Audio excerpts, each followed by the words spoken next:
Hey guys, Tom here, and today I thought I'd create a video walkthrough of how I create a card template in Photoshop.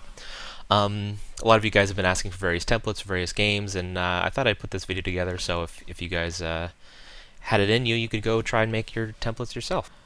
Now, a couple of things before we begin. First of all, this is not meant to be kind of a new user guide to Photoshop. There are plenty of awesome tutorials out there, and I'm going to go through this as quickly as I can because it will probably take a while to create the template in of itself. And secondly, I am using the latest version of Photoshop, the 2014 edition, CC. However, a lot of what I'm doing I think you're able to accomplish on much older versions of Photoshop. So if you have an older version of Photoshop, don't worry, I think you could still do pretty much everything that I'm going to do here. I'm not doing anything too complicated. So today I'm going to be making a template for the hero cards for Myth. Now, when it comes to making a template, there's a bunch of ways of going about doing it. But before I create a new document, I want to think about how I'm ultimately going to print these files. In my case, I'm probably going to use Printer Studio. I've always had a really great experience with them and have been very happy with their cards. So they actually provide a Photoshop template for you to start from. So from Printer Studio's website, you can go to their customized playing cards, and let's see, we want poker size playing cards in this case. And I guess it doesn't really matter. I can kind of click on any of these. What I'm trying to find is the download template link, and if I click that, I should be able to find the poker sized card template and the Photoshop file for it. So I'll go ahead and download that and open it in Photoshop, and here we go. So a lot of this stuff I don't really need, but at least gets me the right document size and the right resolution, and that's probably the most important thing. So I'm going to delete a lot of these layers, and there's only going to be a couple layers that I keep.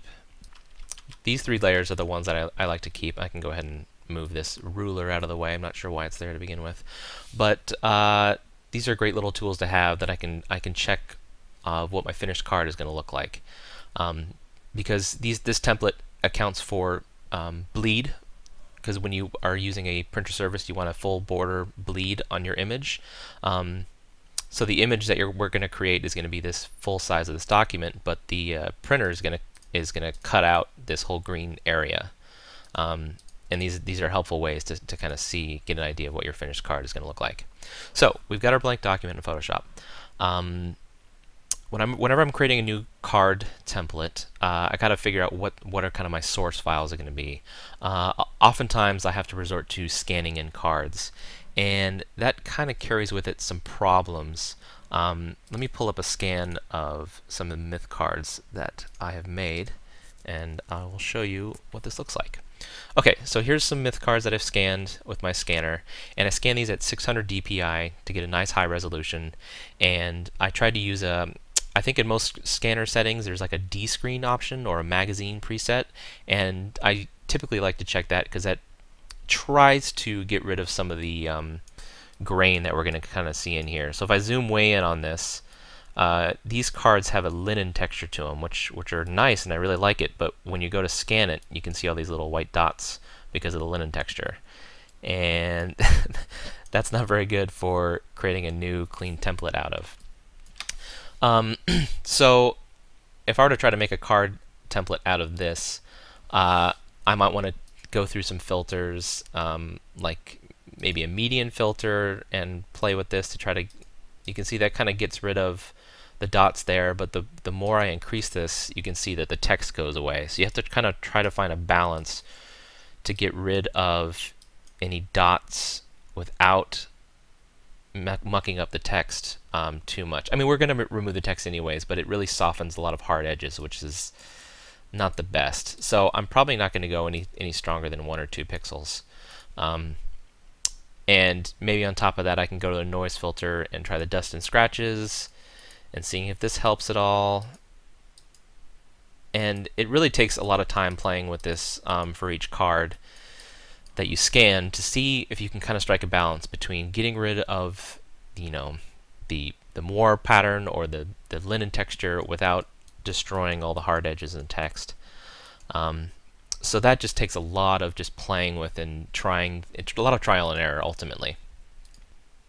And then if you find something that works for your scanner and you want to repeat that action, you can actually use Photoshop actions to save that. So I've saved a bunch of Photoshop actions over the years, and I think I have one in here for raw scans. And if I go ahead and play this action, it should go through a number of filters. Yeah, reduce noise filter.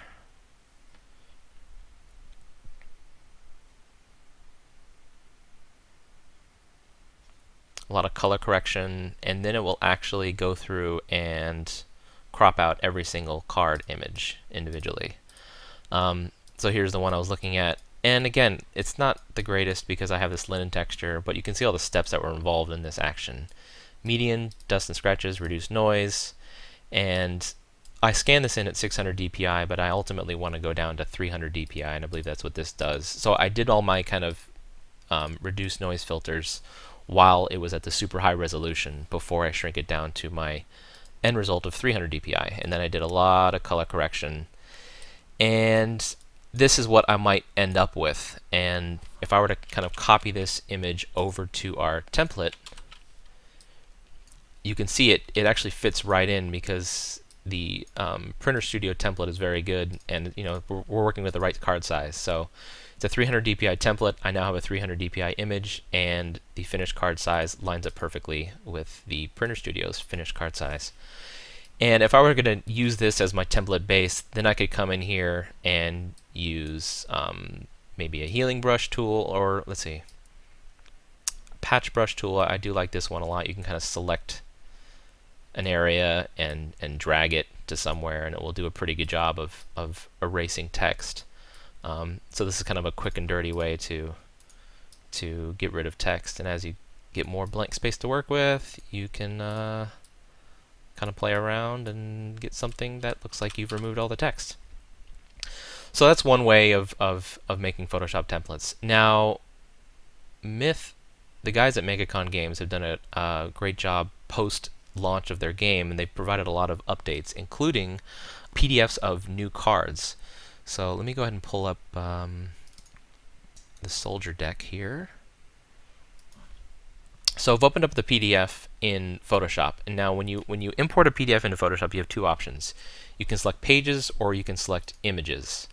I'm going to be doing a little bit of both here. First of all, I'll go ahead and select a page, so I can kind of see what my final result, what I'm aiming for. Anyway, this is the card I'm going to try to recreate in a template.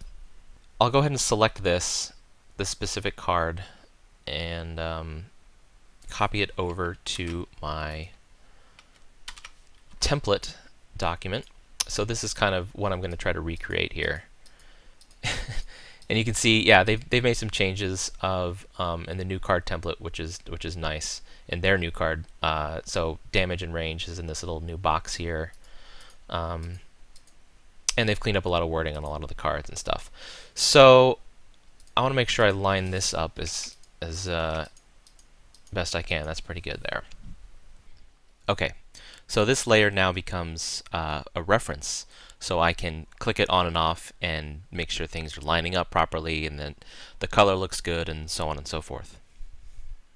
Now let me import the PDF again, and this time, instead of importing a page, I can import individual image assets. What's great about this file is that it actually has a breakdown of each of the image components that we'll need to make a card, which is awesome. However, I did notice that these images are actually at 150 dpi and not 300 dpi, which is a bit of a shame, because, let me cancel this. If I just go ahead and grab this background image and plop that on my document, you can see it's half the size it needs to be. And if I just stretch this out, it's going to be kind of blurry because it's a lower resolution. So that's a bit of a shame, and I'm wondering if we can somehow get a higher res version of this. But in the meantime, this is what we have, so we'll see what we can do. So on this image, I'm going to go ahead and just resize this image to 300 dpi, and now when I copy this over, it will be the proper size. You can see this fills the document entirely, which is great, because this includes the full bleed, which is awesome. And I'll actually go ahead and I have to resize all of these to 300 dpi. Copy this over. And I'm using a lot of keyboard shortcuts just because I've done this a number of times, but to resize an image, you just go to image, image size, and resolution, we're going to change to 300. I'll select all, I'll copy, and I can go ahead and close this window, don't save, and then paste again.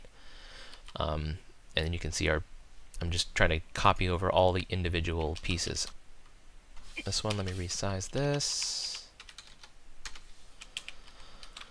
Don't save that. And let me go ahead and speed this up a little bit, just because this is a lot of busy work, resizing and copying all these little pieces over. Okay, one document with all our little pieces.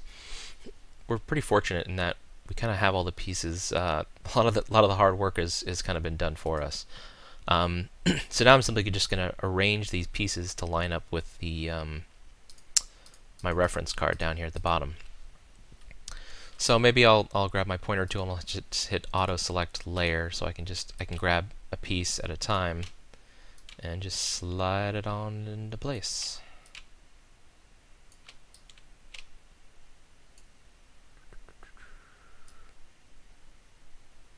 Okay, so now we have our basic pieces in place. If I hide the reference card, I got the background, I got the inner card background, I have this little damage indicator, I'm going to bring that up, yeah, those two pieces there. I have this little faded color. If you notice in the original card, where are you?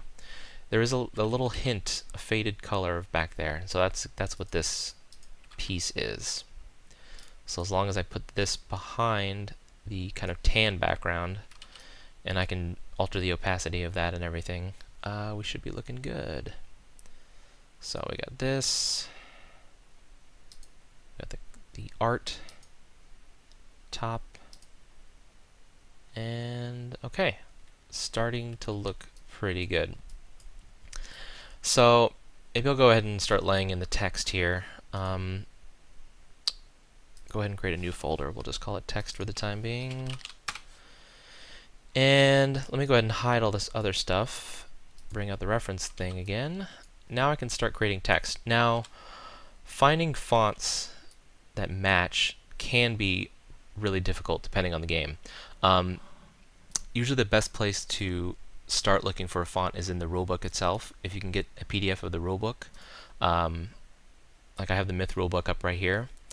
If I hit Control D, I can bring up the properties of the document, and there's a little fonts tab, and this lists all the fonts that are used in this PDF file. So if you can go hunting for these on the internet, this usually covers the bulk of the fonts used, also in the cards and other game pieces. So this is kind of my first stop for finding fonts, or at least what the fonts are. Now I've already made some other templates for this game, so I've already kind of found the fonts in the right sizes. So I'll go ahead and bring up one of those templates to give me a starting point here. Alright, so here's a template for the enemy card that I made, and I'm sure a lot of these things are going to transfer right on over. For example, the enemy name, this guy, I can go ahead and bring him over to here, and yeah, what do you know? If I start typing in harvest of bones, I can't type.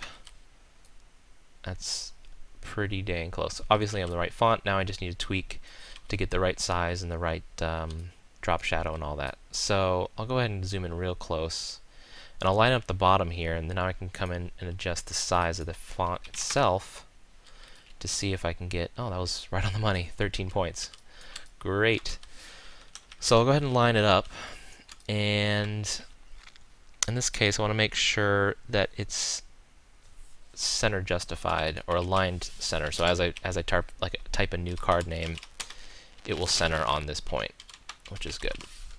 Now, normally, if I'm starting from scratch, then I'll usually have to play with the tracking or the kerning of the letters, which determines the space in between the letters, which can, you know, make text wider or thinner. Not the letters themselves, but the space in between them.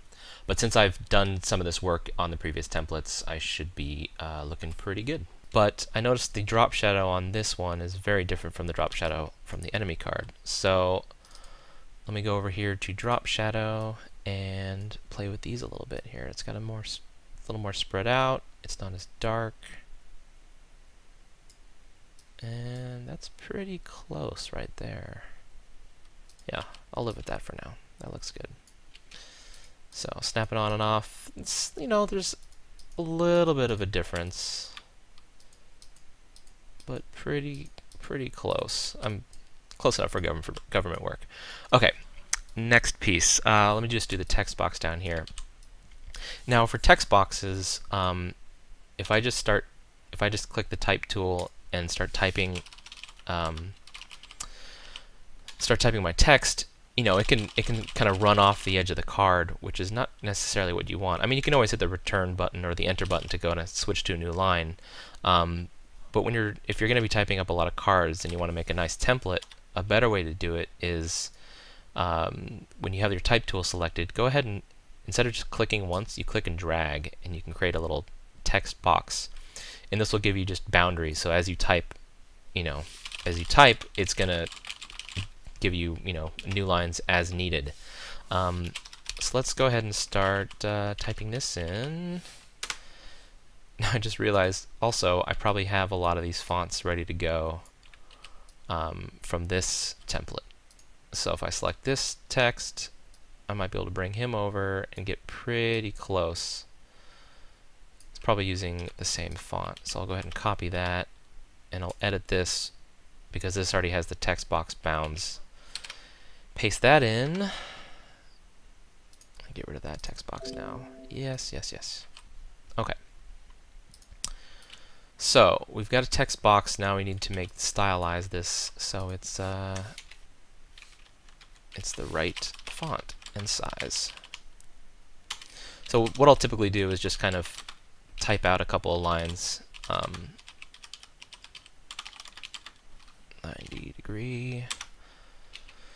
I can never remember how to do a degree symbol on a PC. I'll get back to that. Shown.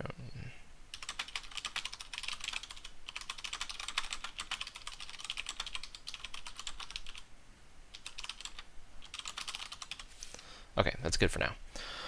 So first of all, this is not oblique. Looks like the first one is, I think, just straight up bold. Bold condensed of Helvetica New. Okay. And I'm sure this looks to be a little bit bigger. Okay, so now I'll come in close, line up the baseline, and I need to go a little bigger. Let's see what 7 gives me. 7 is perfect. Okay, so that's good. Now this is not bold. This is probably just normal condensed. Pretty close. I might have some typos in here.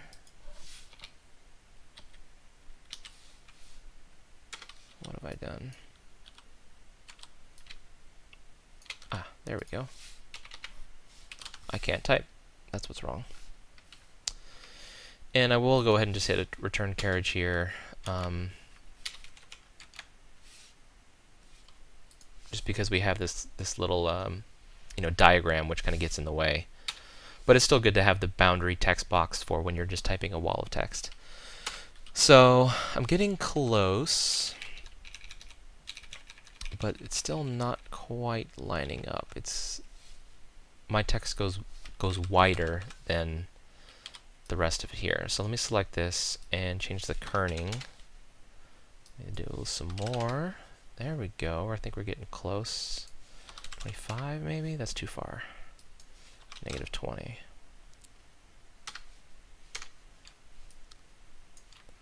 And because I don't know how to type a degree symbol, Show me. Just copy this, please. Alright, good. Alright, that's pretty damn close. The other thing you might need to adjust is this here, which is the leading, which is kind of the space between lines. Now, right now it's on auto, so it's based on whatever your font size is, but if I like type a physical number in here, you can see the first line is lined up, but they start to get progressively out of sync the further down I go. So you might have to play with this to make sure each new line lines up properly. Alright, so that looks pretty good there. Now let's grab some of these symbols. And these are pretty high res in of themselves, so I might be able to simply grab these symbols straight out of this card, which is kind of nice. I'll just use the magic wand tool for this. Copy, move to a new layer, paste it, and now I have a copy of that, but I also want to give it a bit of a drop shadow. No distance. It's kind of a more subtle. That's pretty close. Alright, that's good for now. Alright, and then these little movement icons, I'll go ahead and just make sure I've got the right layer selected. I'll just go ahead and copy. Normally I would just copy each of them individually, but in this case, oh, you know, I do need to copy them individually because with the new card template, sometimes they are hidden based on what type of movement is allowed. So I'm just going to go ahead and select all these individually, and this one I'll grab these pieces, copy, paste. So now I have those pieces, and once again, let me mimic the drop shadow. No distance.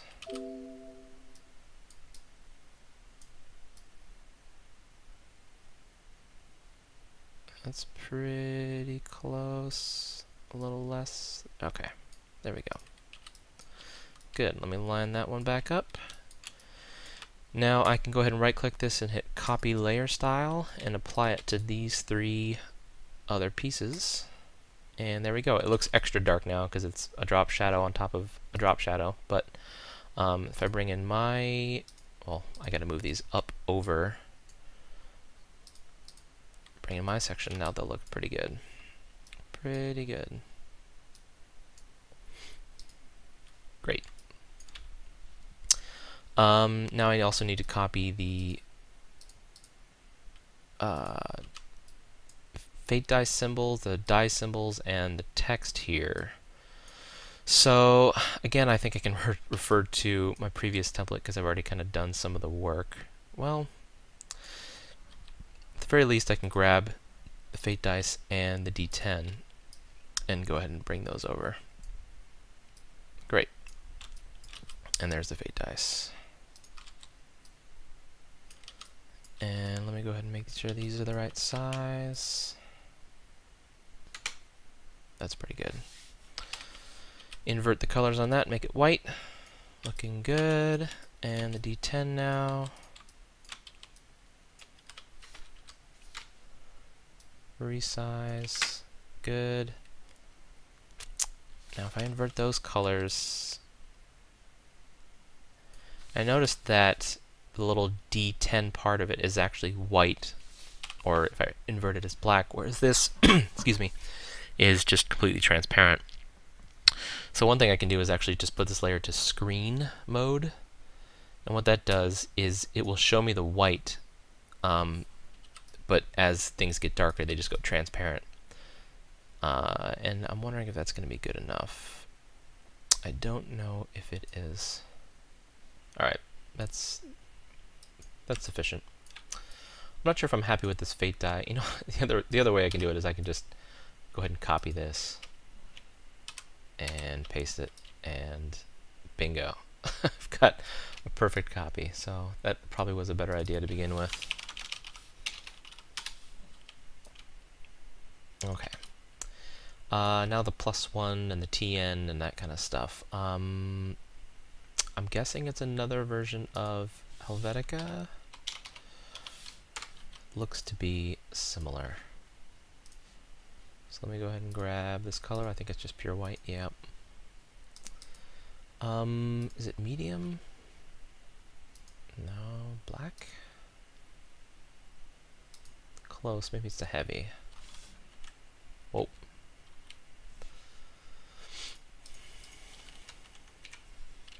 Well, first of all, let me get the size correct, because that will change things. 7 is too big. 6.5 is too small. That's pretty good. Okay. So, a little heavy. So maybe bold condensed is what it was. Yeah. Okay. That's pretty close. I'm sure if I could tweak the size a little bit more. Yeah, maybe if I make this like a -10, bring those closer together. That lines up pretty well. Okay, great. So I got that one, and if I copy this down, you can hold Alt when you drag a layer and it will copy the layer. If I type yes, hopefully this will line up pretty well, and it looks like it's going to. Yeah, pretty happy with that. Hold Alt, and drag it down. +1 TN, and these really should be, all of these should be center justified. And I can go ahead and if you have the arrow selected, you can click align your selected layers. So now they're all aligned, and at least the yes and the +1 target number should line up nice. The +1 up here will not line up because it expects a fate die symbol to offset it a little bit, but that's okay. And we'll add this up there too. And since I'm here, might as well just copy this D10 symbol. Copy, paste. Looks great. So I can get rid of my old D10 and fate die symbols. Didn't end up needing them. And that's looking good. Alright, what's next? Damage and range. I think we're already in the ballpark here.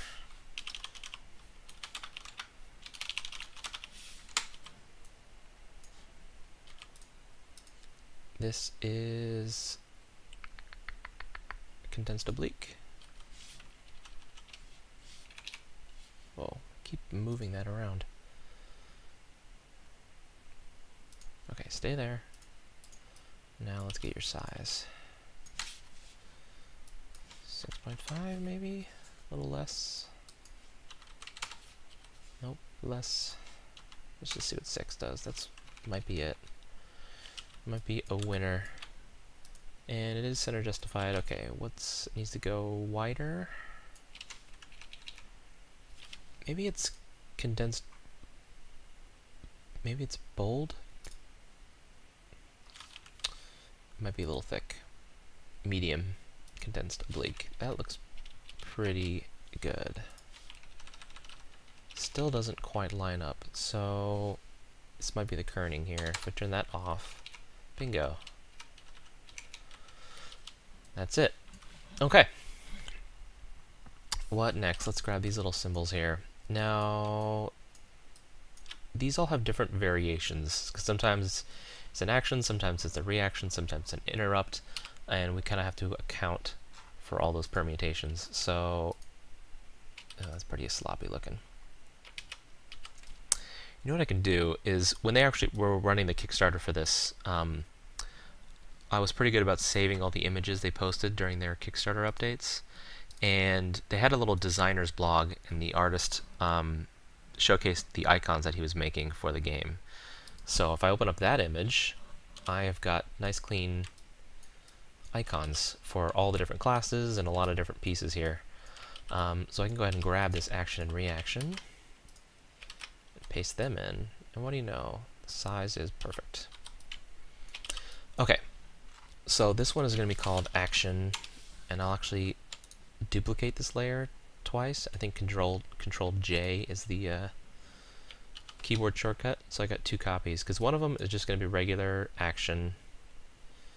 One is going to be an action slash reaction, and the other one is going to be an interrupt. So I'll just call this one action. We'll call it reaction, interrupt. Okay, so for the first one here, I can go ahead and, whoa, I got a crazy brush going on. I'll get to that later.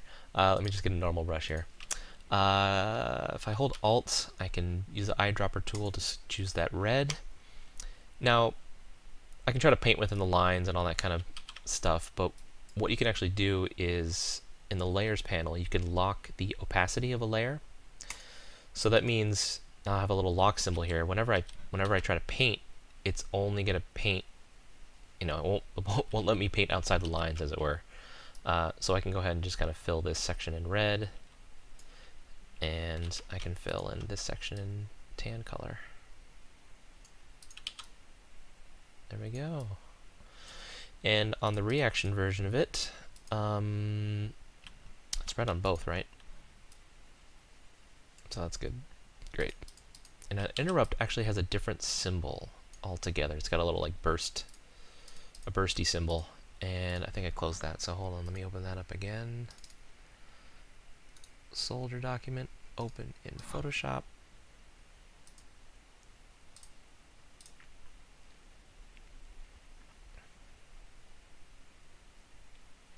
Alright, here we go. This one I think I will just have to use Magic Wand. And you can change the tolerance here, and that kind of varies how tolerant it is of selecting pixels that are close to its color. Let me see what that gives me. That one's okay, but it's missing a couple of little pieces. It's missing this, missing this. Yeah, that'll be okay.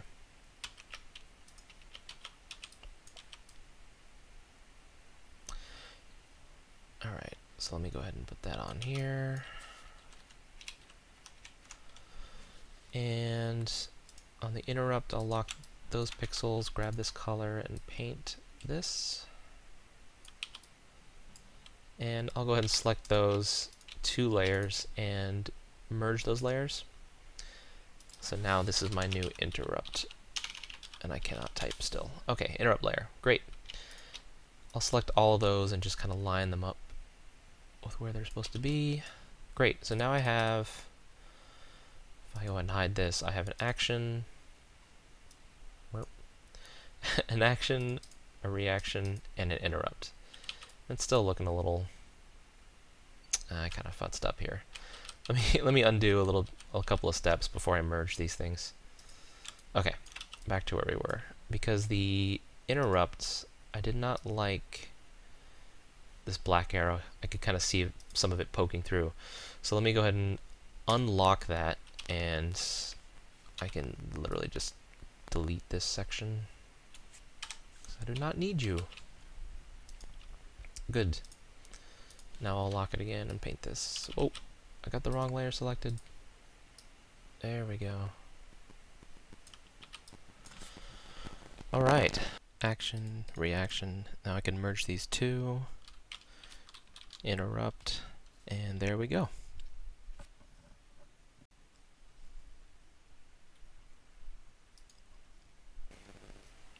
So now if I show these one at a time, you have your action, you have your reaction, and you have your interrupt. Now I do notice that it's kind of a little fuzzy line there, and I'm kind of going through this as quickly as possible, but if I want, I might want to come in here and actually kind of straighten that up a little bit.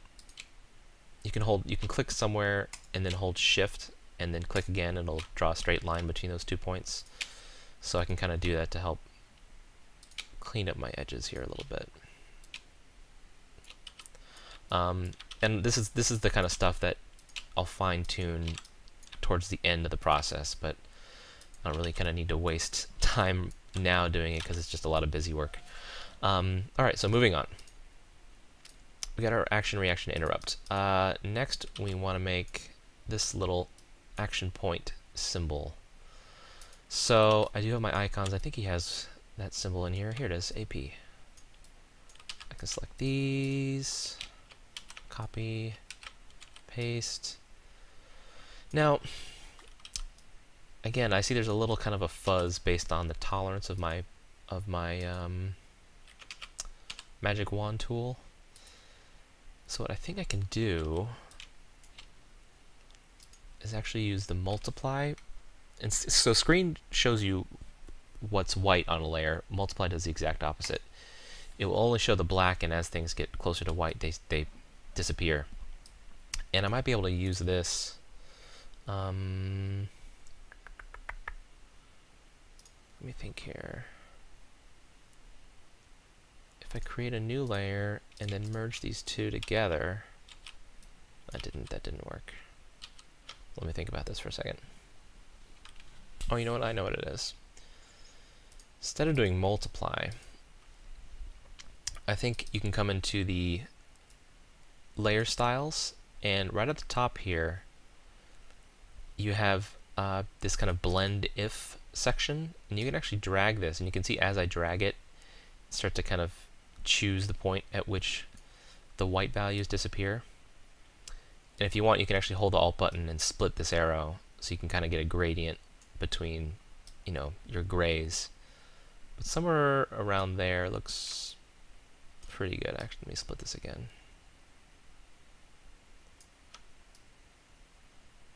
Okay.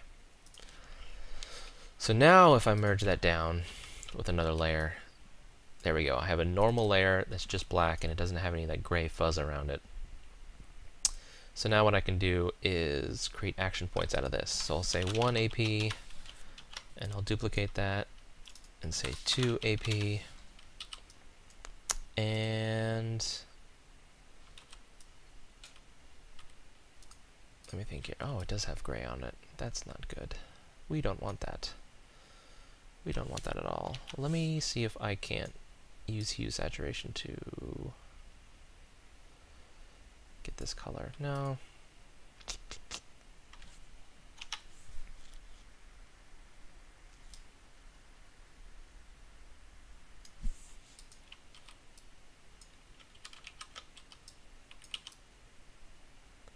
So again, a lot of what I do is just kind of try one method, and if that doesn't work, nice, I'll try a different method, and I'll keep kind of experimenting until I get something I'm happy with. Sometimes this pixel grid gets in my way. Okay. It's nice when you're lining up things, but other times you want to zoom in nice and close and not have that in the way. So let me, that didn't stick for some reason.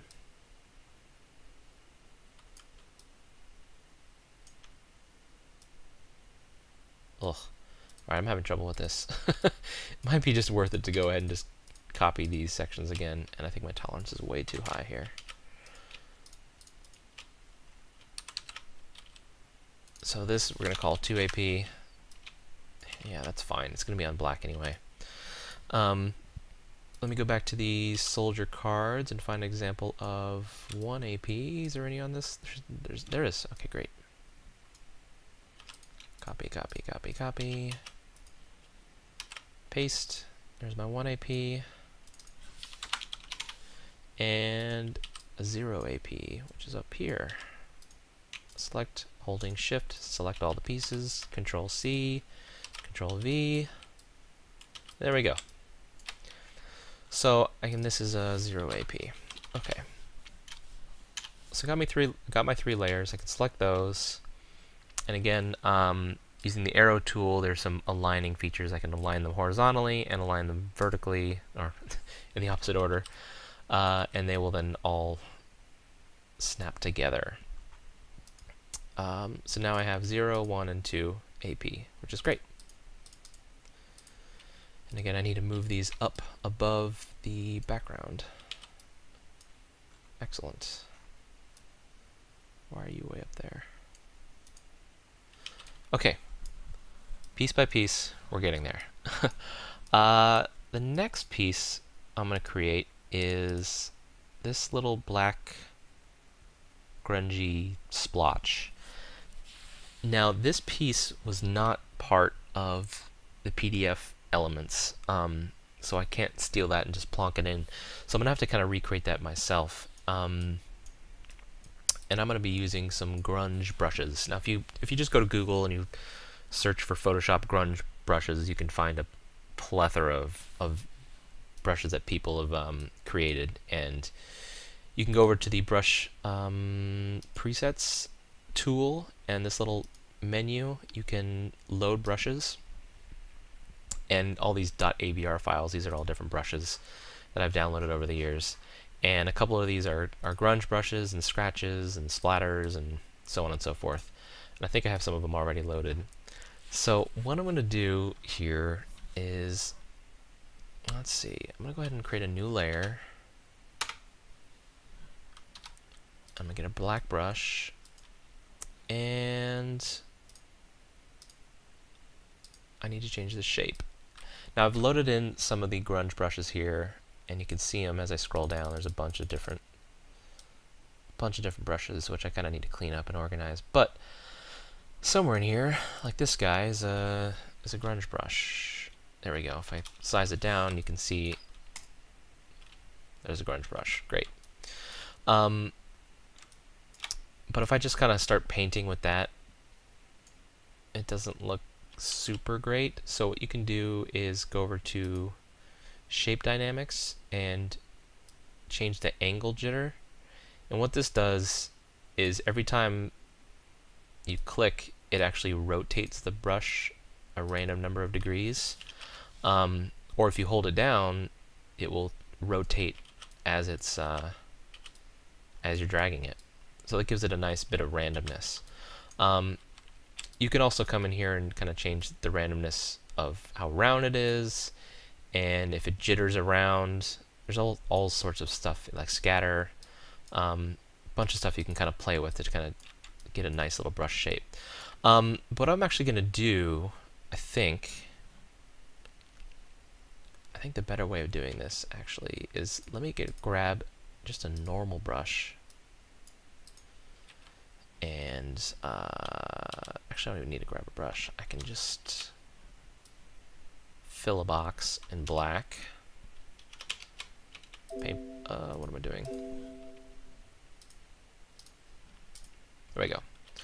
All right, so I got a big old black square, and I'm going to basically cut into it with grunge brushes. So what I can do is I can apply a mask to this layer, this black box.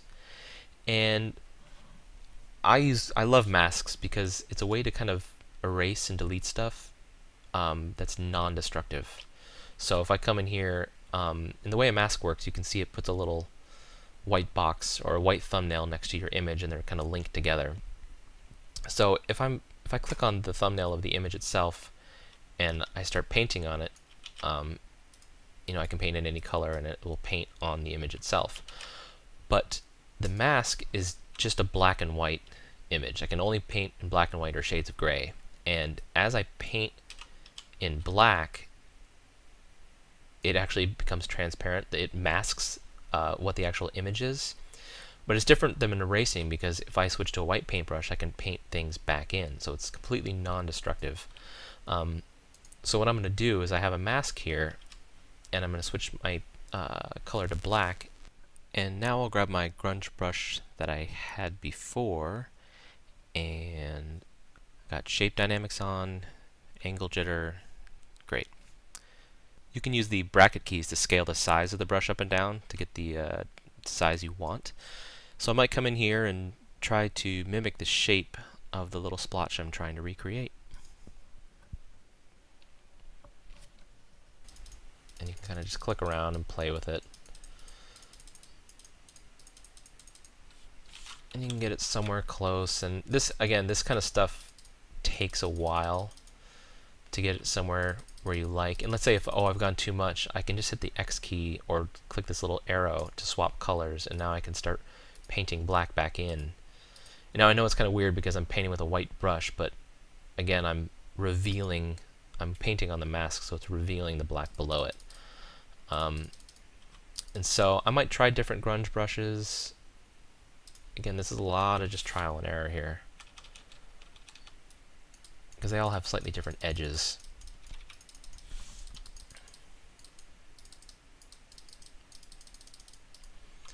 And I'm trying to make something close to the real deal here.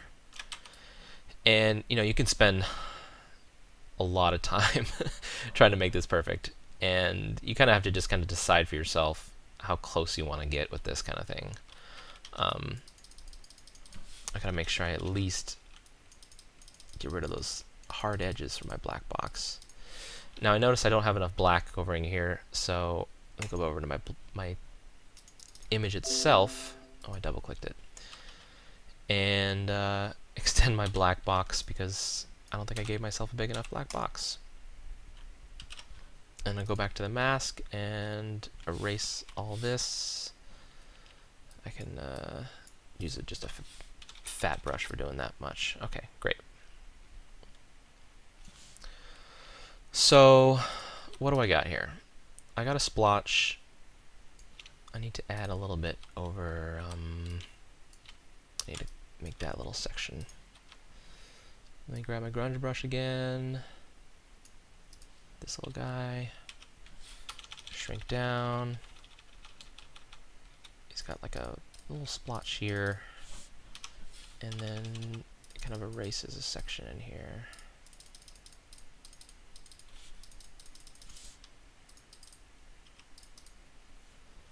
And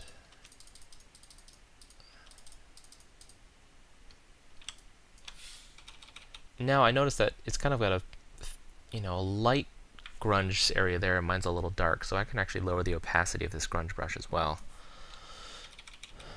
and start to kind of thin that out a little bit. Okay, that's pretty close for just a few minutes work. Again, for the final template I might go back and clean this up, but for now it's decent. So there we go. If I go ahead and bring this my reference image on top, it's okay. It's okay for now. Like I said, I'll clean it up a little later, but that's kind of how I go about doing it, using grunge brushes and opacities and masks, and just a lot of tweaking. You can make it look good. So what is next? We got all our other little pieces that I've hidden out. Well, now my layer my layer panel is way out of control, and so I probably should spend some time organizing this into groups and folders, and it might help to actually color layers for just some visual disparity between them. So let me just take a few minutes to do that, and I'll come right back. And we're back. Alright, so between last recording and now, I've gone ahead and cleaned up my layers quite a bit. I've created a couple of folders in here. You can do that just by clicking this new folder button here, and you got a new group, and you can just drag layers in and out of that. You can also right click any layer you want and give it a color. This doesn't do anything for the Photoshop file itself. It just merely makes it easier to see things in your layer panel. So I've organized them accordingly, and they're pretty self-explanatory, and it'll just make things easier as I move around. Another thing is I realized I was using a lot of keyboard shortcuts, and that doesn't really help you as a viewer. So I've installed a little key tool, so now as I press buttons they'll show up on screen, and hopefully that will make things a little more transparent as to what the hell I'm doing. So yeah, that should help out. Secondly, I have noticed a couple of little errors. One being, I think I'm actually working in the wrong card size. Now in Printer Studio I downloaded the poker size card because that's what I've just used from their site for a long time. However, I think the cards in Myth are these 63 by 88 millimeter card sizes, and really the difference between this and the poker size cards are almost negligible. But hey, let's do it right. So let's go ahead and just download this Photoshop file and go ahead and open it up. Okay, great. So here's Printer Studio's file. They've got a lot of layers again, and a lot of it is in Chinese, which we don't need. So let's go ahead and get rid of all this stuff. What is this? Don't need that. I think think that's all we need. And I'll rename this.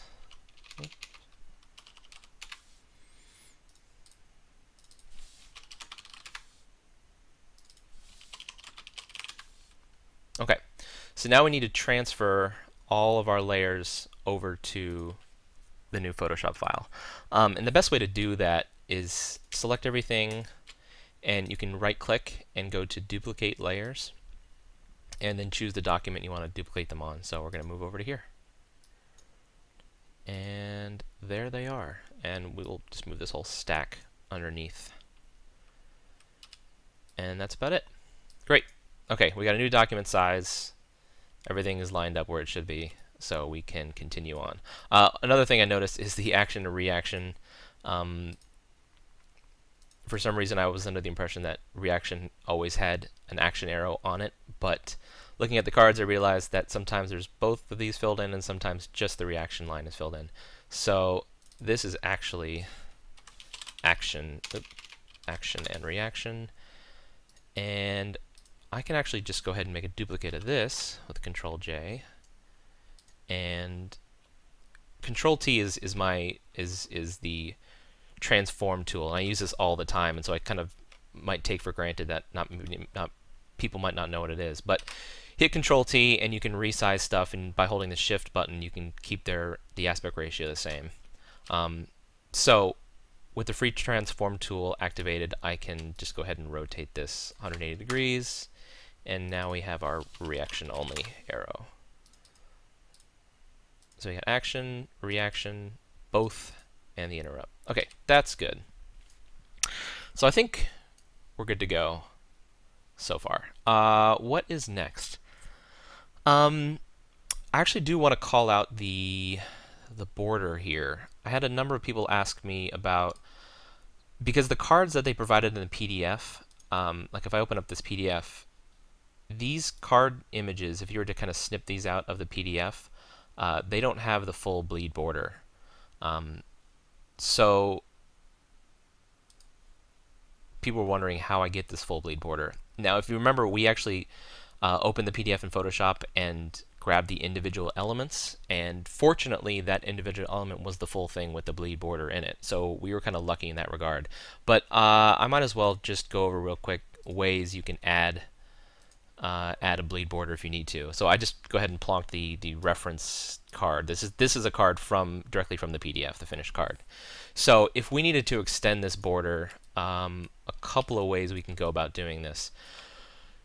So I mentioned right at the beginning of the video that I use the patch tool that can help erase text. The other big thing that I use for creating templates is the clone stamp tool. And what this does is, let me go ahead and create a new layer so I can paint on the new layer instead of mucking up the original reference layer. The way the clone stamp tool works is, first of all, there's this little pull down menu. It says sample, and you have to kind of select what its sample size is. So if I were to select current and below, right now I'm on this blank layer 4 right now. Now, if you hold the Alt button, your crosshair becomes a little reticle, and you can click somewhere and then release Alt, and now your paintbrush will start painting from that point. So it's literally copying what the plus sign sees to where the paintbrush is. So I can kind of use this by, I'm pressing too many buttons here. Clone stamp tool, I can kind of grab an edge here and maybe kind of start to bring this out a little bit.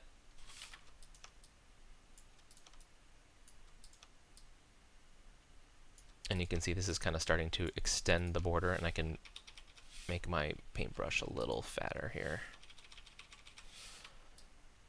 Whoa, that's a paintbrush. I want the clone stamp brush.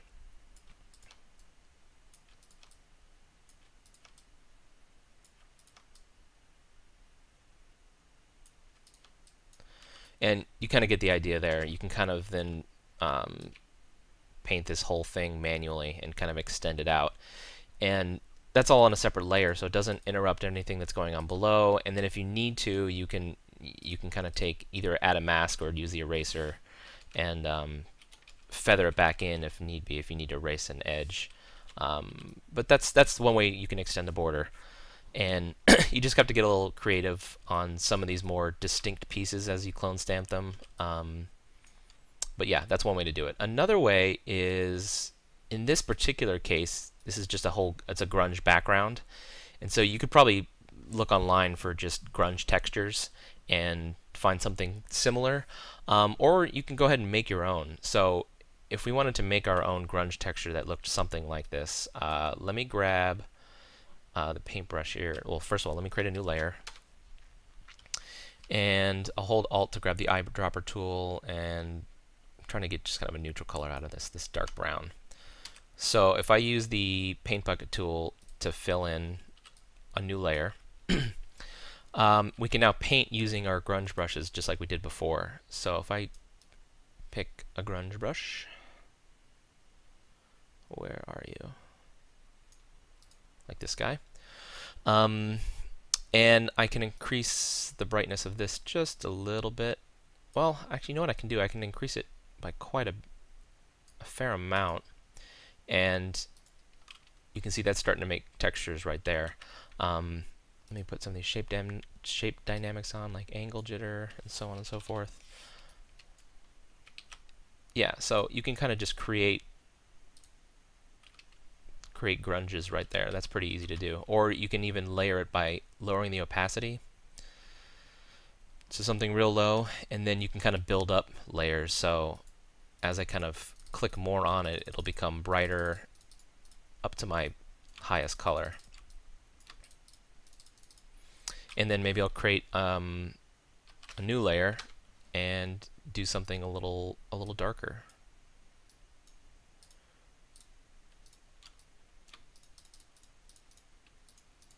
And now we have something that's, you know, decent. I mean, that's pretty close right off the bat. If I were to use the paintbrush to grab maybe this brighter color right here, and then go back and paint, maybe I'll increase the opacity of this one. I'm overkilling it now. Let me just go full opacity and just slam it in there. You can see I'm coming up with something that, with a little bit of time, you can make it look decent. And then also you can go ahead and mask the reference layer here, and then grab just a nice smooth normal brush.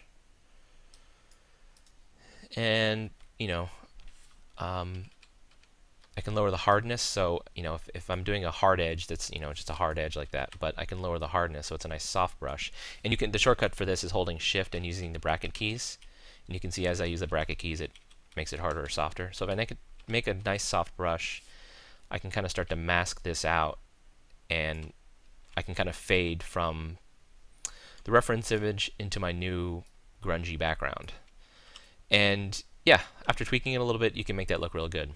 But in our particular case, I'll go ahead and delete this mask and delete all this extra stuff. We were fortunate enough to have the true background. So now I actually want to spend a little bit of time lining this up properly.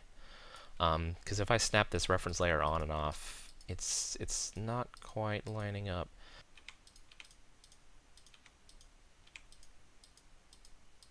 There we go. That lines up. That lines up perfectly. However, it's still different. This is a little more contrasty. You can still see a clear border around this. So what we're going to do is add some adjustment layers.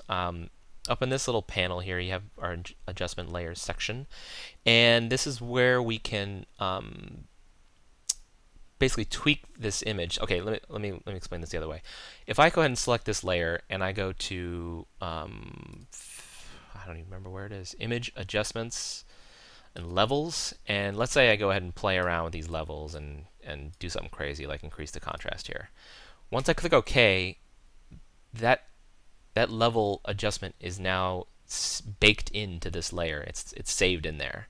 So the only way to adjust it is to go back and undo what I did and then readjust it. Now the other way to achieve this is by using these adjustment layers. So I can click the levels here, and that will add in a new levels adjustment layer. And currently what this is going to do is I can apply these same tweaks as I did before, and anything below this layer will be affected by it. But it's great because I can snap it on and off. I can even change the opacity of what I've done, or I can always at any point in time come back to this section and click on the little properties tab and readjust those properties. So that's great. And furthermore, if you hold down Alt, if you move your mouse cursor between these two layers, you get this little symbol, and if you click on it, you now have this little arrow, and this means that this adjustment layer is only affecting this layer below it. So if I have other layers down below here, the levels will not affect those things. So that's what we want. We just want to mess around with this this background layer. So let me zero everything out to where it should be. So we're starting from scratch. Now looking at this, our background layer is a little more contrasty than what I'm seeing in here. So this bottom slider here, you can kind of limit the contrast that you're getting. So instead of something going to full white, if I start bringing this down, you can see I'm kind of limiting how bright the image will get. And so that's already looking pretty good. I can do the same with the black, because I noticed at the bottom here, the blacks on my background are a little darker than the card itself. So I can limit how dark it goes. And that's starting to look pretty good. And I might need, one affects the other a little bit. So I might need to come in and change the highs again. So this is starting to look pretty good. Now I also notice that the reference image I'm trying to replicate has a little more color to it. It's a little more saturated in this kind of brown color. So we can actually do that through another adjustment layer. Oops, I double clicked. So selecting our background layer, we can add in a hue and saturation adjustment layer. And now we have levels and we have hue and saturation affecting this background here. So I can go ahead and play with this and maybe increase the saturation a bit, and look at that. We're already getting real close. So this looks pretty almost seamless. Right here on this left side, this is kind of what I've been eyeballing. And coming down around, I can slightly notice a difference, but it's pretty close. And up along the right side looks pretty good as well. The top is still awful because we need to mess with the orange layer, but we haven't gotten there yet. But for now, this looks pretty good. As I go through it, so I might come back to this and tweak it a little bit more if I feel like it needs to be tweaked, but we will live for this for the time being. So now the orange layer, which is this guy. Let's go ahead and throw a hue saturation on him as well, and we will snap it to the orange glow layer. And this guy looks to be more red, so I'm going to adjust the hue a little bit here and the lightness.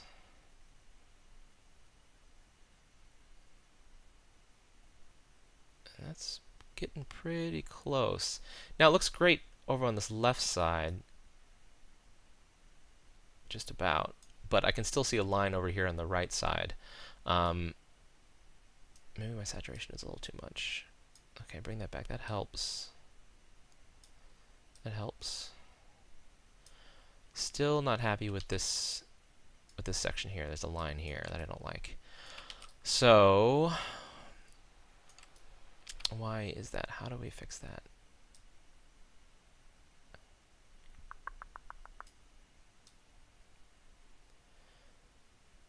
Okay, so if I go darker, it makes it disappear on this side, but then it shows up over here. So what can we do about this? Because it seems that we have differing sections here. The way we can actually, here's what we can do. This is a little sneaky. Let me go ahead and make a copy of orange glow and hue saturation. I'll go ahead and hold Alt and drag these up, and it'll just make a copy. Let me hide this top section. So the bottom section here looks good on the right hand side. If I hide this and show the top layer, let me readjust the hue and saturation, lighten this up again so it matches on the left side. Like so. Okay, now what I'm going to do is I'm going to add a mask to this layer. And I got my black paintbrush. I'm going to go ahead and basically erase this section here on the right. Good. And then I will show the other layer and add a mask to that, and I'll erase on the left. And there we go. That looks pretty close. Pretty close. Again, maybe I'll come back later and tweak it up a little bit if I start to notice it. But as of now, we got a pretty good looking full border around this card. So I'm happy with that. Moving on. What's next? Let's rearrange these sections a little bit more. These layers are still not quite lined up, so let me just fast forward going through the process of lining up all these different layers.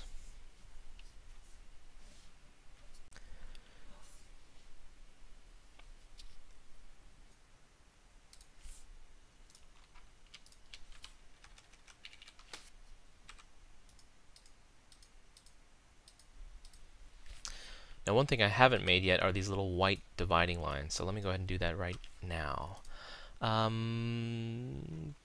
So right in here, I'm going to create a new layer, and let me just get D for default colors, and I'll swap them to give myself a white paintbrush.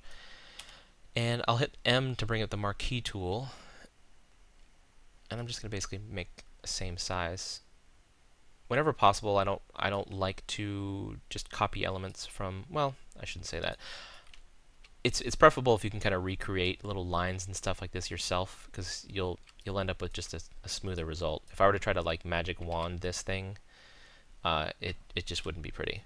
So I'm gonna just recreate it. I'll go ahead and fill that in white. Now I notice like the top row and the bottom row of pixels are a little more faded, so we can kind of do that as well. Maybe I'll just bring this down to like 50% eraser, and like that. And move this down. The bottom row, do the same thing. Cool. That's good. And maybe I'll just, this is the cheap and dirty way to do it. I got my eraser tool, holding shift and bracket to make it nice and soft paintbrush. Maybe I'll make a big one too. But bring your opacity back to full. Cool. That's great. And this white here, even just this doesn't look completely 100% white, so maybe I'll lower the opacity to like 90%, and that looks even a little bit closer. So let me move this into position, and I'll call it line. It's fine. And I will copy this down between the normal movement and between the aggressive movement.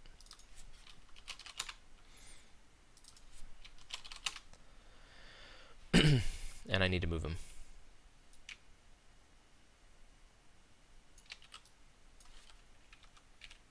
Good.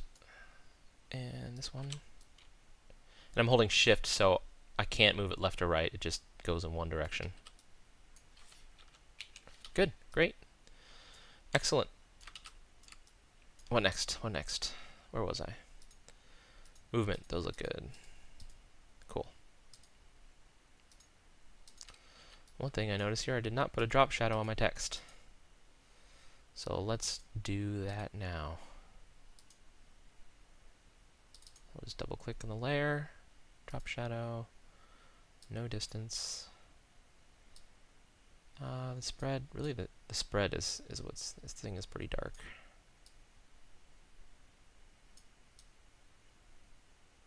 Now unfortunately I should have done this in such a way so that I can compare it to the original.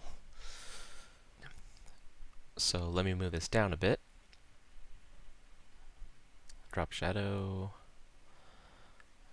a little less spread, but a bigger size.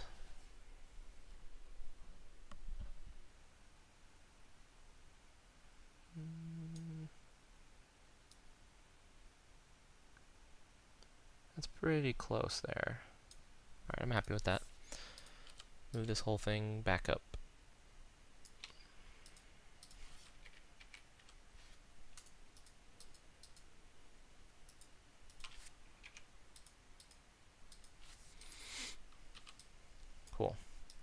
And while I'm here, let me go ahead and mask this blue box thing. And I'll just go ahead and add a mask to this, and I'll grab basically this section and this section. And oh, I got opacity. Give me a full brush. Cool. Oh, weird. So the little two bars don't line up. So this one, we line up the bottom one. Now, do I just need to squish the whole thing? Yeah, it looks like I do. Maybe that will be enough. Like that. A little more? A little more. A little bit more. Cool. Great. Now let's go ahead and make this little diagram section, because I know a number of cards use some sort of example diagram. So let's go ahead and make some new layers here. How to best do this? Let's start with a new layer. And again, this is something you kind of want to recreate instead of copying from the actual image. So get the size of these boxes. Where's my info panel? I do not. Oh, I have it up here. It's showing me I think it's in inches. So let me check the panel options. Change this to pixels. So I know it's a 30 by 30 square is what these squares are. And I'll go ahead and fill this in. I'll fill this one in white. I'm obviously going to make some for red as well. So I'm trying to think. I mean, it's pretty easy to just kind of recreate this, but you want to kind of think ahead and think about how are other people going to use this template. Do I want to put these squares all in the same layer and just have the user just move them around, or make separate layers? I feel like if I make separate layers for all these boxes, it's going to get kind of ridiculous. A lot of layers. So maybe I'll just go ahead and keep them all as one layer. I'll have to think about that. Because then I can actually just copy this whole section here.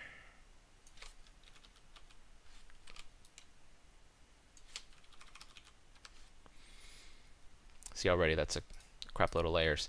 But it does have its advantages, so let me think about this some more. Let me take this bottom guy, because here's what you can do with layer styles. This is kind of cool. I can go ahead and create a stroke, and I will make the color. Oh, I gotta select it.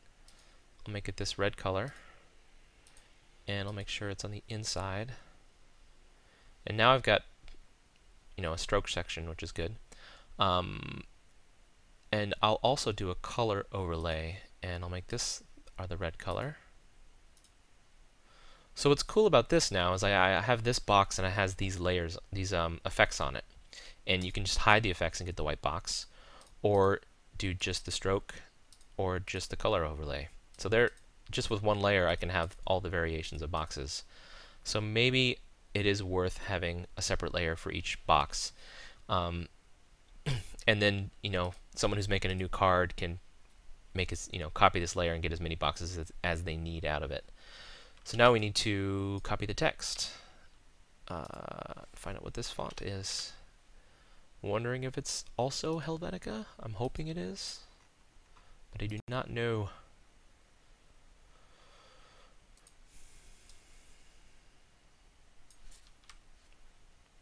That might be it. Hard to say, but I think it's pretty damn close.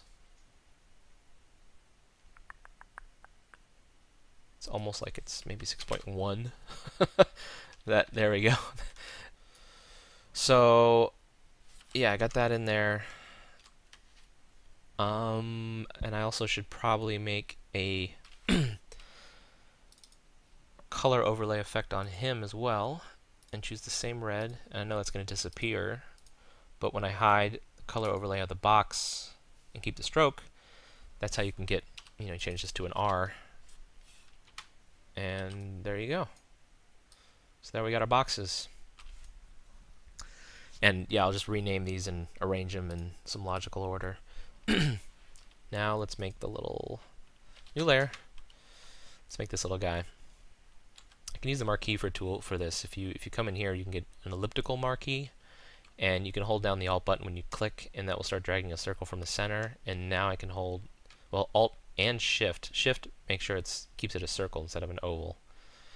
And there we go. We got our circle there. And let me get a black paintbrush. And it's actually not black. It is more of a gray color, so we'll use that color. Wonderful.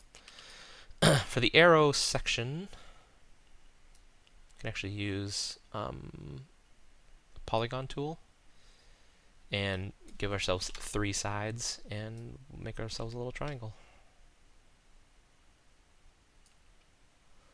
And make sure this is filled in with white. Good. Good, good, good. And it's almost not quite the right size. So what you can do, because when you use the shape tool, it's actually creating a path, and I haven't gotten into paths yet, but instead of this big arrow up here, you can use this little arrow down here, and you can hit A to select it. It's the path selection tool, and when you use it, you actually get the individual points. So I can go ahead and grab this point, and maybe, oh, I'm grabbing everything. Okay. I know what the problem is. This little arrow that I just pointed to, if I hold this down, I'm selecting the entire path. I want the direct selection tool. Now, with the direct selection tool, I can click on individual points and move them around. So I can actually just make sure this arrow is the proper size by matching where the point should go. And now I've got the arrow head. Go back to my layers. I hope that audio is okay. So now, oops, I'm still got the ellipsoid, rectangular. Let's go ahead and fill this in white. Oh, give me a new layer, not a mask. New layer, fill. So if I merge these together, merge layers, I got my shiny new arrow. Yay! And I can actually select both of these and align the verticals and the horizontals to make sure they're actually lined up. And this looks good. Cool, so that's basically done. Like I said, I know I'm going to label these and make them so they're a little easier to use, but that's just busy work. What's next? Now this is a little out of place. I can look at, if I were just kind of zoom in on this little section here, I can kind of see that it's moving around. So let me select this and get it into place. There it is. There it is. Seamless. Next, the splotch. Like I said before, I'm not done with the black splotch yet, so that will wait. I'll come back to that. Movement. Background. This is out of place. Now, I actually noticed something that's interesting about this movement background. It's more apparent on the black, the interrupt card. So let me go back to this PDF, and let me grab this one as an example, Blade Dance.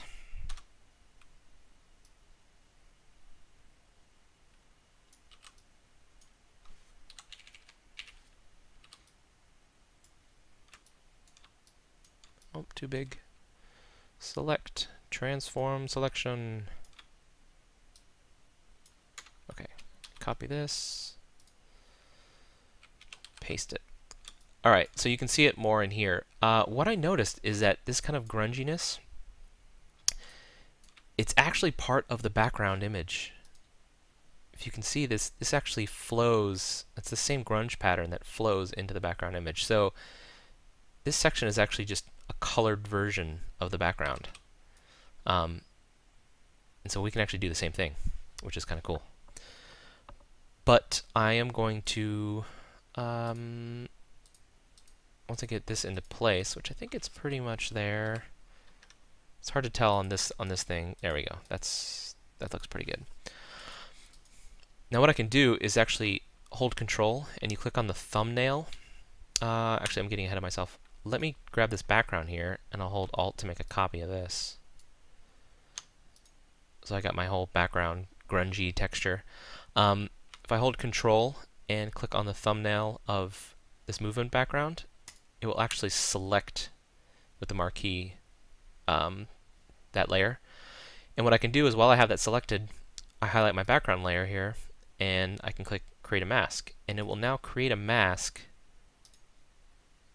of the background of this layer. You can see it. You can see in the little thumbnail here. That's exactly what the marquee was. So now I've got the right tool, and now we can use our adjustment layers and kind of mimic what it should be doing. So this was kind of a colorized blue. I'll just move this out of the way for the time being. And this is going to be something I'm going to keep this adjustment layer, because if someone wants to make new cards or like a new hero altogether, they might want to change the color of what this is. And again, I'll make sure it's snapped so it's only affecting the layer below it. And it is colorized, so it's one solid color.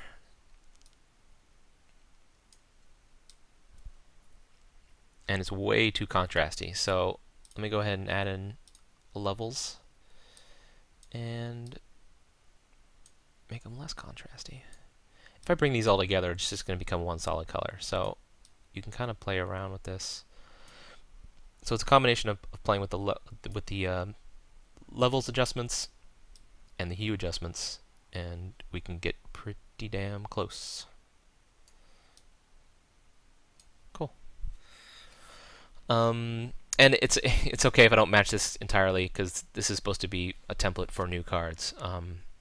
Well, that brings up a whole nother question. For this template, do I want to have hue and saturation levels for each of the existing hero classes, or do I kind of want to leave it up to the user, so if they make their own templates, they don't have to bother with all these extra layers? Oh, this is still bugging me. Let me change this.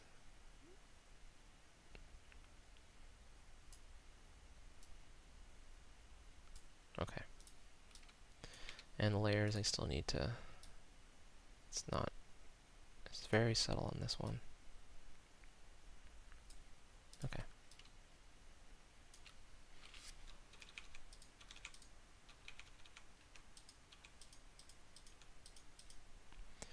Cool. So this we're going to call movement BG. This is the one we copied and pasted, and that's not the one we want anymore. We actually want this guy. Okay, let's move on to the artwork itself, which is, where is he? This guy. He's way out of place. Let me move him into position.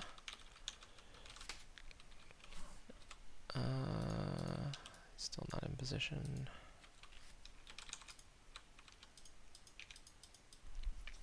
Now, he has this kind of grungy mask at the bottom edge here. And if you want to make this friendly for other people to use, I originally, when I first started creating templates, I created a mask of something. Let me just give an example here. I'll select the inverse of that, and I'll fill that with black. So let's say, this is a pretty terrible example.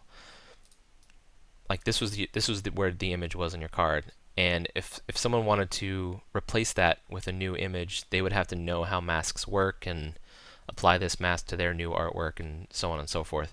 But what I've done in later templates is actually basically cut a hole in the entire card template, and that way a new user, when they want to make a new card, they can bring their image in and literally just stick it down at the very bottom of the layer stack, and it will show through, and it'll have the proper mask on it because it's literally a hole cut out of the card template. That's not something I like to do with files that I work on, but to make it more user-friendly for people who don't know Photoshop that well, that's the way to go. So again, I can go ahead and control-click on this, and that will give me my nice mask section here. So this is going to be something that I kind of save towards the end. Well, you know what? No, I don't have to. I can work on that now. So if I cut a hole, I need to make a mask on this. So right now I'm selecting this artwork itself. If I hit Control Shift I, it selects the inverse of that. So now it's selecting the whole card except for this section. So I can create a mask on this background layer. And now I can copy this mask to the inner background layer. And that might be it. It might be it.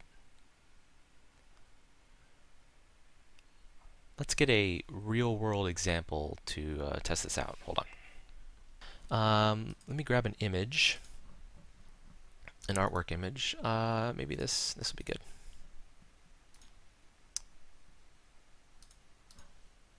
All right, cool. Here's an image. Go ahead and copy this, and I'll paste it on my document. So here I'm making a new card. I want to add this image in, and I want to make it look good. Now, if I've done this properly, if I drag this all the way down to the bottom of the stack, what do you know? It's there. It's in the hole. And if I start adding in, all the rest of the elements, you now have an image. You got your new artwork. Now I need to tweak this a little bit because I can see it's coming off the side over here. Oh, that's because I don't have this shown. Oh, there it is. Done. Do need to adjust this a little bit because, well, I'm not done adjusting some of the other elements, but you get the idea. I got basically a hole in my template now, and so the artwork will go at the bottom, and you'll be none the wiser. It's perfect. Of course, you'd resize this and so on and so forth. But I don't need that right now. So, finishing up this stuff. As I'm sure you've noticed, I've got little pieces kind of hanging off the edge here, so we'll go ahead and clean that up as well. On my inner background, I have a mask already. I just created a mask for the artwork. So, I want to mask off this little tan section here. What you can do that can help you is if you hit Control R, it'll add little rulers at the top and left corner of the screen. If I toggle them on and off, you can probably see them better. And once you got rulers up, you can actually drag from a ruler and you can create a little guideline. And this is helpful because I want to kind of match this line here. So that gives me a little blue line there, a little turquoise line. Let me just line this up properly. Okay, so now I can hide this, and now I know to mask to that line. So grab my marquee tool, and it will snap to this line that I've created. So it'll snap right to it, and there's the mask. I can kind of paint this in black. Great. So now that is, if I hide this, it's gone. Let's do the same on the other side.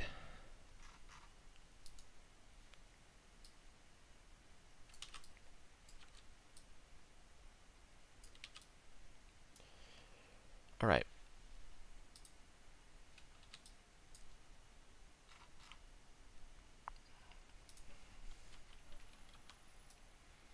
Select this section. I can just paint in black on the mask layer, and it's gone.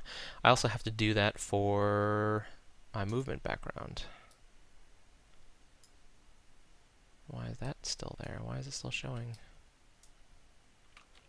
I'm painting it. What am I messing up? Oh, jeez. See, here's a mistake. I'm painting on the image itself and not the mask. So let me undo. Okay, there we go. Gotta select the mask itself, and there we go. Now it's disappearing. It's gone. So now it's lined up. The title, this is not big enough. Oh, I see a little piece of the tan sticking out over here.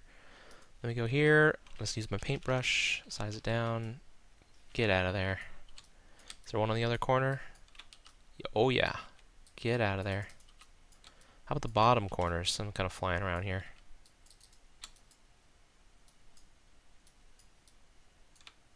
That one looks good. While I'm zoomed in, let me just check again. Ooh, something's, oh, well.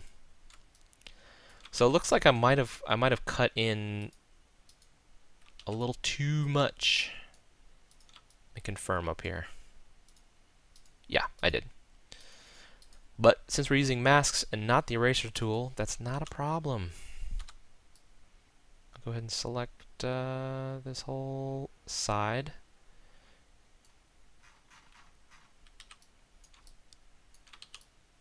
And I'll hit M to bring up the marquee tool, and now I can actually just move it over. That's the other way of, doing it. So what I'm actually need to do is I need to paint this in and not erase. So let me invert my selection and paint. What am I doing? Oh, I'm painting in black. That's why. Paint in white, please.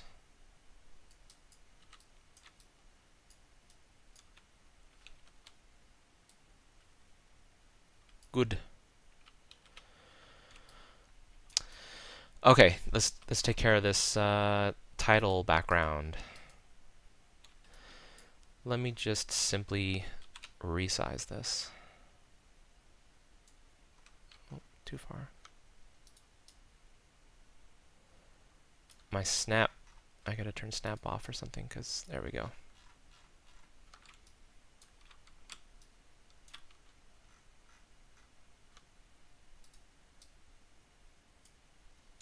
Good. Done. So now we're starting to get pretty close. Now, I do notice when I toggle this card on and off, there's a little drop shadow here. So we kind of need to add a drop shadow to our whole card. And I think I could probably, well, no, I don't know if I can do it that way. The issue I have is I don't have, these are all different piecemeal elements. Now what you can do is you can add like a drop shadow to a whole folder, and that would probably be the best way to do it. So if I were to take out the whole grunge background out of this section, I might be able to, oh, I've still got this showing. So that's kind of all the pieces. So if I double click this area, I can add a drop shadow to the whole thing. No distance.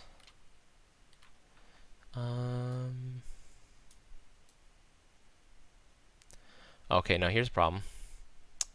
Doing it this way, because I used the little cutout method for art, drop shadow is not, I don't want a drop shadow in this art section.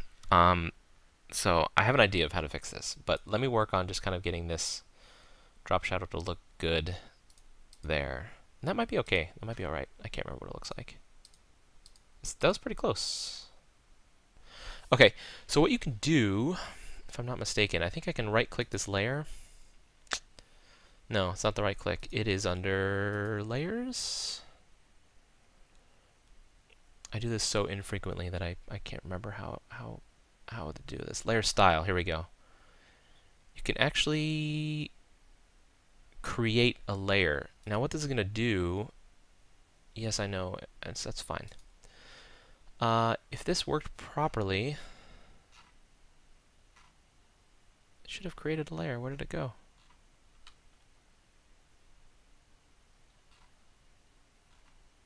Oh, here it is.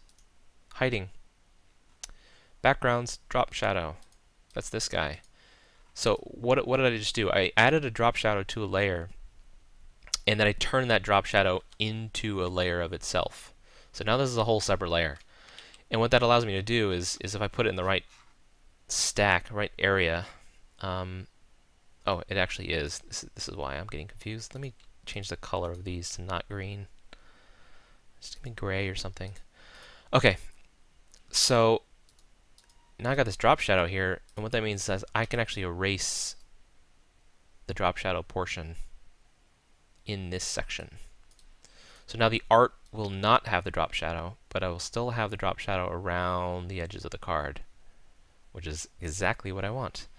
And I'm also noticing, I don't know if you can quite see it, but there's a little orange glow here, and again that's because I have my orange glow layers, and they're kind of peeking through this hole I've cut out. So I already have masks on them. I will go ahead and make sure they do not exist down here.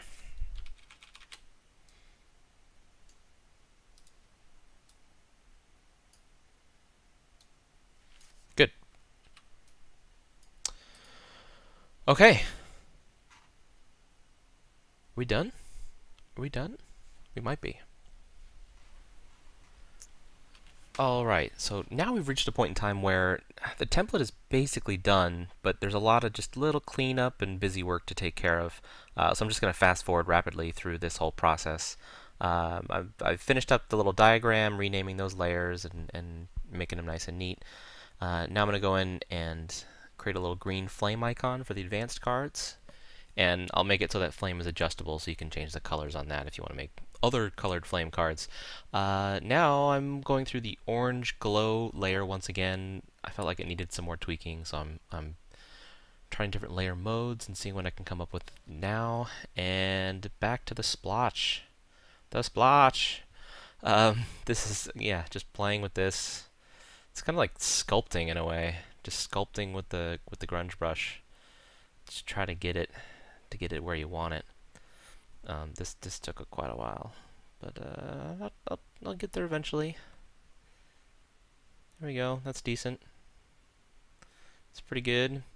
To the movement background, I need to create the black interrupt version of that, and for the little movement icons, I have to create the transparent icons for when they're not allowed on a movement card. And now I'm adding some adjustment or hue adjustment layers to the title background and the movement background, so you can change those colors for different cards.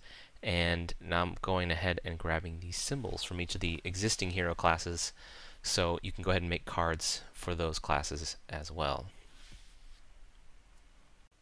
Alright, let me show you what the finished template looks like. I've got my Printer Studio lines here that I can reference if I need it. This card reference is the original card reference, and I will be deleting this in the final template so it doesn't take up file space. In the header folder, I've got the symbol for the soldier, and I also went ahead and created the subfolder with the rest of the hero symbols. So if you needed to make a card for the brigand or the archer, then you can go ahead and do that. And the title and the little dividing line, that's all still in there.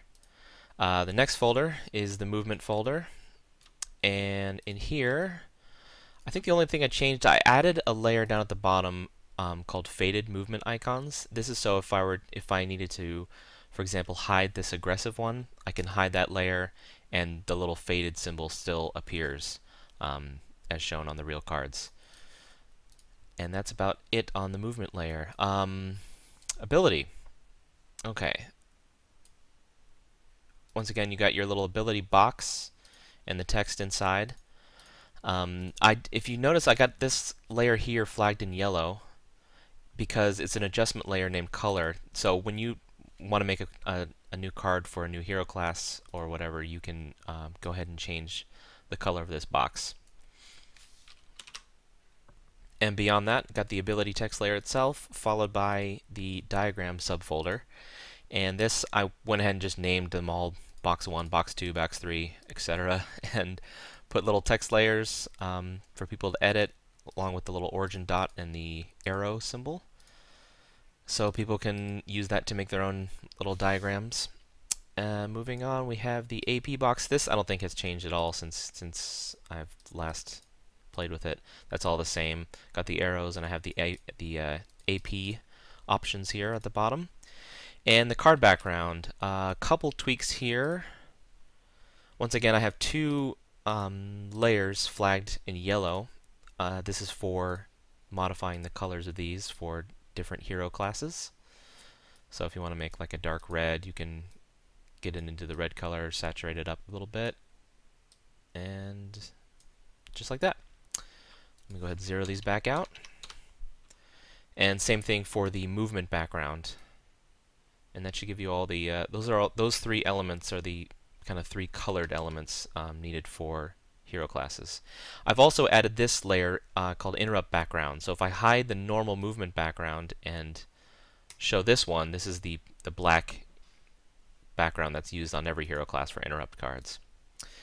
Got the little splotch down there, and the rest of the pieces which we've already kind of gone over. And finally we have the background layer and the art layer at the bottom, which once again I've tagged in yellow, so you know that's something that you should be replacing or modifying for your own cards. Bring in your own artwork, throw it at the bottom, and you're done. So that completes the template. If you've stuck with me this far, which I know it's been a long video, I appreciate it, and hopefully that helps you and kind of gives you the tools you need to make some templates of your own. I'll go ahead and put a link down in the description below where you can download this finished template from Board Game Geek. And thanks so much for watching. Bye-bye.